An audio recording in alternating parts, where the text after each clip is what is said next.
dari kelas B, izin menjawab tugas pengganti UAS mata kuliah Manajemen Teknologi dan Sistem Informasi. Pertanyaan yang pertama adalah apa yang Anda ketahui tentang knowledge management atau manajemen pengetahuan?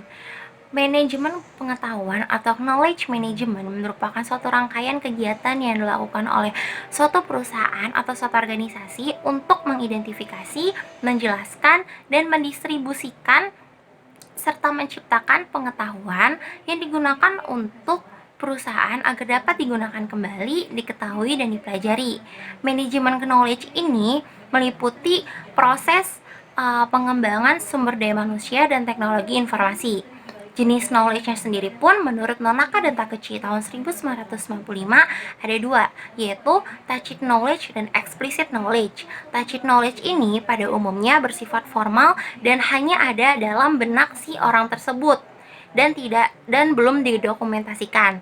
Dan yang kedua adalah explicit knowledge.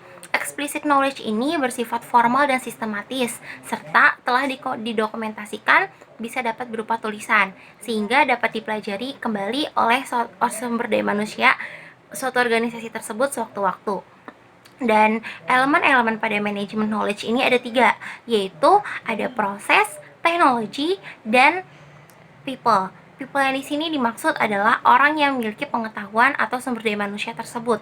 Yang kedua adalah teknologi. Teknologi berupa infrastruktur yang memadai untuk melaksanakan manajemen knowledge. Dan yang ketiga adalah proses. Prosesnya berupa menyaring informasi dan mentransformasikan si pengetahuan tersebut. Pertanyaan kedua adalah apa yang Anda ketahui tentang Securing Information System? Securing Information System mengacu pada kebijakan, prosedur, dan teknis langkah-langkah yang dilakukan oleh suatu perusahaan atau organisasi untuk mencegah adanya akses yang tidak sah, pencurian, perubahan, dan usaha untuk merusak sistem informasi. Mengapa securing sistem informasi ini perlu diterapkan pada suatu organisasi atau perusahaan? Hal ini perlu diterapkan agar suatu perusahaan atau suatu organisasi tersebut dapat terhindar dari adanya DOS attack dari pihak yang tidak bertanggung jawab. Denial of service attack ini dapat menimbulkan kerugian bagi suatu perusahaan atau suatu organisasi karena data dan informasinya diambil dan ditakutkan disalahgunakan oleh pihak yang tidak bertanggung jawab.